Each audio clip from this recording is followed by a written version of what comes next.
السلام عليكم، مرحبا بكم في قناة مطبخ عدنان. نتمنى هذا الفيديو يلقاكم على خير وبخير وفي احسن الاحوال. اليوم ان شاء الله غادي نوجدوا 3 ديال الطاطات بطريقه جد مبسطه وسهله، فخليكم معايا تبعوا معايا الفيديو.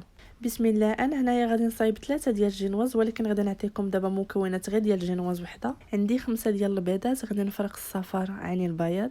غادي نبدا كنطرب في داك البياض ديال البيض، وانايا في نفس الوقت كنضيف السكر. هنايا عندي 250 غرام ديال السكر، ولكن غادي نضيف غير 125 غرام، يعني غادي نضيف نصف الكميه مع بياض البيض والنصف الاخر غادي نضيفه مع الصفار. يعني هنايا غادي نضيف 125 غرام ديال السكر اللي هي نص رابعه. يعني غادي نبقى كنضيفو تدريجيا وانايا كنطرب في داك البيض غادي تغير ليا اللون ديالو، وغادي يرجع ليا القوام ديالو على شكل كريمه. ما تضيفوش السكر دفعه واحده هكا باش ما يجيكمش الموران كميه. صافي غادي نستمر بحال هكا حتى غادي نحصل على هذا القوام هذا.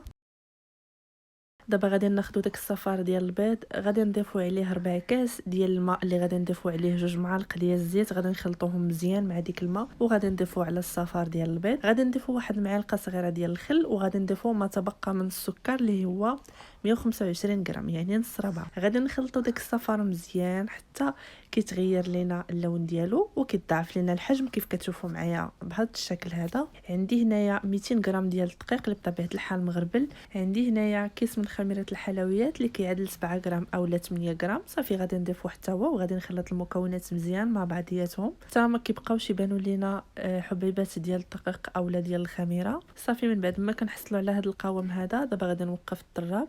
دابا غادي نبدا نضيف داك البياض ديال البيض اللي طلعناه على الصفار تدريجيا كيف كتشوفوا معايا بهذا الشكل هذا. من الاحسن تقلوا يديكم في هذه المرحله هذه، يعني ما تخلطوش بشي طريقه اللي عشوائيه ولادي باش ما ينزلش لكم القوام ديال البيض. صافي غادي نستمر بحال هكا، غادي نبقى كنضيف البياض على الصفار، وغادي نبقى كندور بحال هكا بلا سباتيل بحركه دائريه، يعني من الاسفل للاعلى حتى غادي نكمل داك البياض ديال البيض.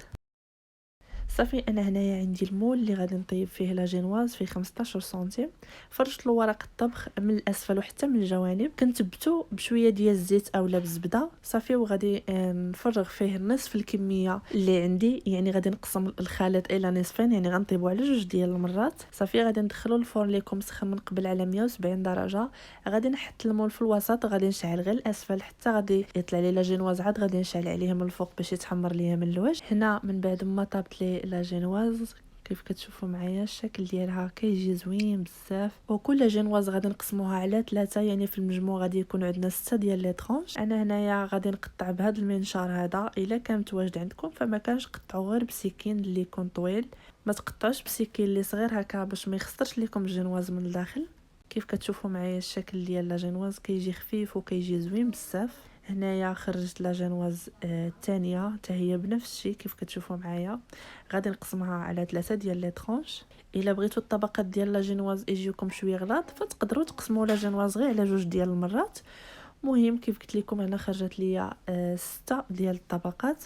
واحد المساله اللي نبغي نشير ليها، لا جينواز لا كنتم مزروبين عليها ماشي مشكل، تقدروا انكم كيف طيبوها تقطعوها وتخدموا بها، والا ما كنتوش مزروبين بها في نفس اليوم فمن الاحسن انكم تغطوها بالبلاستيك الغذائي وتخليوها في الثلاجه حتى لغد لي وعاد تقطعوها.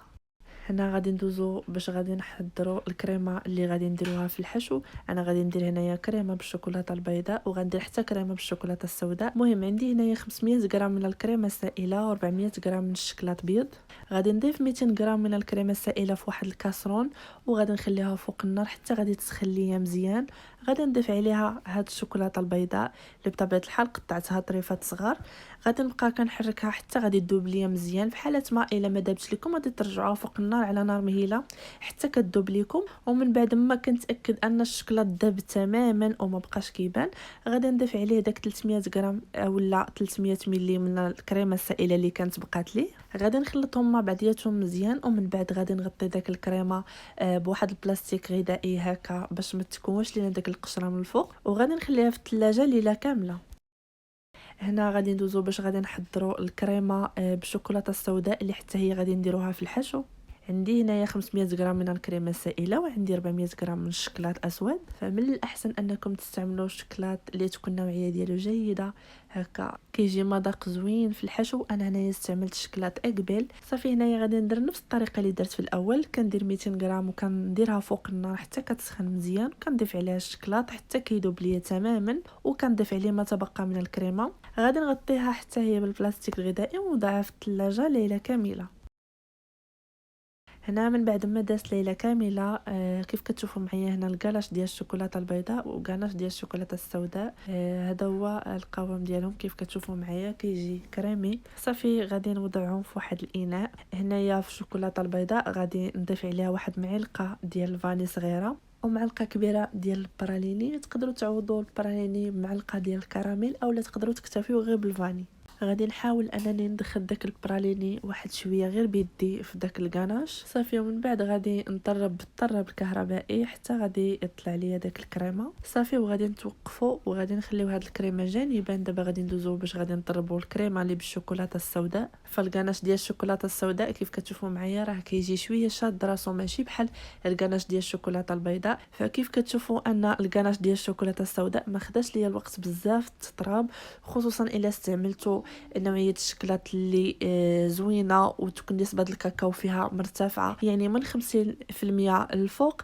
الكناش ديالكم غادي يكون ناجح 100%، او حتى المذاق غادي يكون مميز. وحتى في التغليف يعني ما كيعذبكمش وكيجي شاد راسو، عكس الكناش اللي كنديروه بالشوكولاته البيضاء، يعني ما كيكونش القوام ديالو بحال الكناش بالشوكولاته السوداء. وحتى ملي كنغلفوا به لا طارت او لا لاير كيك يعني خصها تبقى في الثلاجه مباشره نقدموها، عكس ملي كنغلفوا بالشوكولاته السوداء يعني واخا ما تبقاش في الثلاجه. خصوصا كيف قلت لكم الا استعملتوا نوعيه جيده ديال الشوكولاته السوداء يعني ما كتحتاجش كاع ديروها في الثلاجه، تقدر تبقى 24 ساعه كتبقى شاده في راسها. انا هنايا عندي هاد الساكل هذا غلفته بالبلاستيك الغذائي.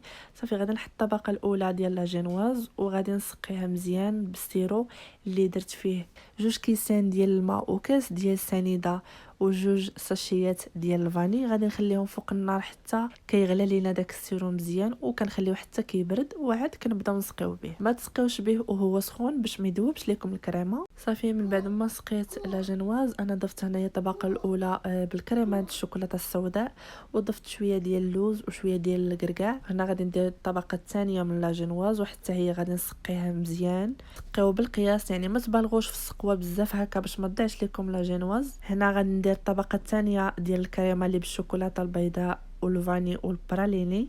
صافي هنايا غنضيف شويه ديال الكركاع وشويه ديال اللوز وغادي نضيف عليهم الطبقه الثالثه ديال لا جينواز، وغادي نستمر بحال هكا طبقه بالشوكولاته البيضاء وطبقه بالشوكولاته السوداء حتى غادي نكمل دوك 6 طبقات ديال لا جينواز. للاشاره هاد القياس اللي عطيتكم ديال الكناش الشوكولاته البيضاء والكناش ديال الشوكولاته السوداء فانا غادي نديرو في الحشو ديال 3 ديال الطورطات، يعني تقريبا في كل طورطه 340 غرام اولا 340 ملي من الكريمه السائله و270 غرام من الشكلاط. غادي نخلي لكم المكونات مكتوبين كاملين في صندوق الوصف. صافي هذه هي الطبقه الاخيره من لا جينواز غادي نقادوها ومن بعد غادي نسقيها شويه. صافي هنايا غادي نحيد السيركل وغادي نوريكم الطبقات ديال لا جينواز وديال الكريمات كيفاش كيجيو. صافي غادي نستمر بنفس الطريقه المره الثانيه والمره الثالثه. غادي نغطيهم مزيان بالبلاستيك الغذائي وغادي نخليهم في الثلاجه ليله كامله، وإلا كنتم مزروبين عليهم غادي نخليهم في المجمد على الاقل 2 ديال الساعات. دابا غادي ندوزو باش غادي نحضروا الكناش اللي غادي نغلفوا به. غادي نحتاجو هنايا 700 غرام من الكريمه السائله، وغادي نحتاجو هنا 800 غرام من الشوكولاته البيضاء. انا عندي هنايا 400 غرام من شوكولا ريش وعندي 400 غرام من الشوكولاته اللي خاصه بالتغليف نوعيه ديال ماكاو. فانا هنايا ضفت 400 ملي اولا 400 غرام من الكريمه السائله في واحد الكاسرون، خليتها فوق النار حتى سخنات ليا مزيان، ومن بعد ما سخنات الكريمه ضفت عليها الشكلاط وخلطتها مزيان حتى داب ليا دوك الشكلاط. حاله ما بغاش يذوب لكم الشكلاط غادي نترجعوه فوق النار على نار مهيله حتى كيذوب لكم داك الشكلاط، ومن بعد غادي نضيفوا ما تبقى من الكريمه اللي هو 300 غرام. وكيف كتعرفوا ان الشكلاط اللي كتكون النوعيه ديالو جيده يعني ملي كيذوب كيرجع اللون ديالو صفر، انا ضفت هنايا شويه ديال الملون ابيض الابيض وخلطته هنايا بالميكسور مزيان هكا باش ما يبقاوش ليا الحبيبات ديال الملون باينين في الكاناش. صافي وغادي نقسم الكاناش وماشي الى نصفين لان عندي طورطه غادي نخدمها بلون وجوج طورطات غادي نخدمهم غير بالكاناش الابيض. يعني في كل طارط غادي نحتاجو 240 ملي من الكريمه السائله و260 غرام من الشكلاط. يعني في المجموع بيناتهم غادي نحتاجو 500 غرام ما بين الكريمه السائله وبين الشوكولاته. هنا عندي 500 غرام من الكاناش اللي غادي نغلف به طورطه وحده.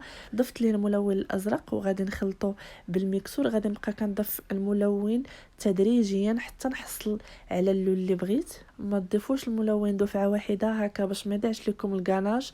من الاحسن ضيفوا الملون تدريجيا حتى كتحصلوا على اللون اللي بغيتو. صافي انا هنايا غادي نغطي هاد الكاناش بالبلاستيك الغذائي وغادي نخليه في الثلاجه ليله كامله. وكذلك نفس الشيء غادي ندير في الكاناش اللي غادي نغلف به داك جوج ديال الطورطات حتى هو غادي نغطيه ونخليه في الثلاجه يبقى ليله كامله. هنا من بعد ما داز ليله كامله غادي نطرب داك الكاناش اللي باللون الازرق. صافي وهنايا غادي نبدا نوضع الكريمه كيف كتشوفوا معايا على الكيك وغادي نبدا كنعمر دوك البلايص اللي كيكونوا خاويين. كنوضع الكريمه من الفوق وغادي نبدا كنليسي فيها. هاد العمليه هذه كتبغي شويه الصبر وكتبغي الخاطر. صافي غادي نبقى كنليسي وغادي نبقى كنعمر دوك البلايص اللي كيبقاو باينين. غادي نستمر بحال هكا. صافي غادي ندخلها للمجمد واحد 10 ديال الدقائق باش تشد في راسها شويه ديك الكريمه. ومن بعد غادي نبداو في مرحله ديال التزيين. انا غادي نوضع هاد الذوب هذا اللي سبق لي وشاركته معكم في الفيديو السابق. غادي نخلي لكم الرابط في صندوق الوصف. هنا غندير بحال الخيوط بعجينه السكر. صافي وغادي نوضع عليهم اليد ديال الذوب. صافي وغادي نبدا نوضع هاد الكريات هادو اللي وجدتهم بهاد المول ديال السيليكون. صافي وهذا هو الشكل النهائي ديال هاد الطورطه هذه. دابا غادي ندوزو باش غادي نغلفوا الطارطه الثانيه اللي غادا تغلف بالكاناش ديال الشوكولاته البيضاء. هاد الكاناش غادي تقسم الى نصفين يعني غنغلفوا به جوج ديال الطارطات اولا زوج ديال اللاير كيك. غادي نستمروا بنفس الطريقه. غادي نبقى كنعمر دوك الفراغات وانايا كندور في الطار. ومن بعد غادي نبدا كنليسي مزيان. غادي ندير دابا الطبقه الاولى غادي نليسيها وغادي ندخلها للمجمد واحد 10 ديال الدقائق. ومن بعد غادي ندير الطبقه الثانيه ديال الكاناش وغادي نستمر بحال هكا. غادي نبقى نوضع الكاناش وانا كنليسي وانا كنقاد في ديك الطاط حتى كنقاد لها الشكل ديالها. صافي هنايا غادي نبدا ندير هاد الدميعات هادو اللي درتهم بالكاناش. درت هنايا 50 ملي من الكريمه السائله و50 غرام من الشوكولاته البيضاء. بطبيعه الحال سخنت الكريمه مزيان في الكاسرون عاد وضعت عليها الشوكولاته البيضاء حتى دابت ليا وضفت عليها الملون الازرق وحاولت انني نخلطو مزيان بالميكسور هكا باش ما يبقاوش ليا الحبيبات ديال الملون. صافي وكنتسناو داك الكاناش حتى كيبرد شويه وقعد كنديروا هاد الدميعات. ما ديروش هو سخون باش ما يذوبش لكم الكاناش اللي غلفنا به. صافي وهنايا زينت بالكاناش الشوكولاته البيضاء اللي كانت تبقى لي. وهنا درت ميكي في الابيض وفي الازرق اللي صايبتهم بالشوكولاته وفي هذا المول هذا ديال البلاستيك. فملي كنضيف الشكلاط في هذا المول ديال الميكي كنضيف عليه ديك الاعواد ديال الشواء هكا باش كيبقى شاد ليا فيه داك العود. الا بغيت نخشيه في الطارط بهذا الشكل هذا كيف كتشوفوا معايا. كنظن انكم غتكونوا فهمتوا الطريقه اللي بغيت نوصل لكم. وهنايا درت الاسماء بمول ديال السيليكون وهاد الاشكال اللي بالشوكولاته حتى هما درتهم في هذا المول هذا. وهذا هو الشكل النهائي. دابا غادي ندوزو باش غادي نزينو الطارط الثانيه. فانا غلفتها بالكاناش الشوكولاته البيضاء اللي تبقات لي. هنايا غندير الدميعات غير في النص ديال الطارط يعني ما غاديش ندورها كامله بالدميعات بحال اللي درت في الطارط قبل. هذه غادي ندير غير في النصف ديالها.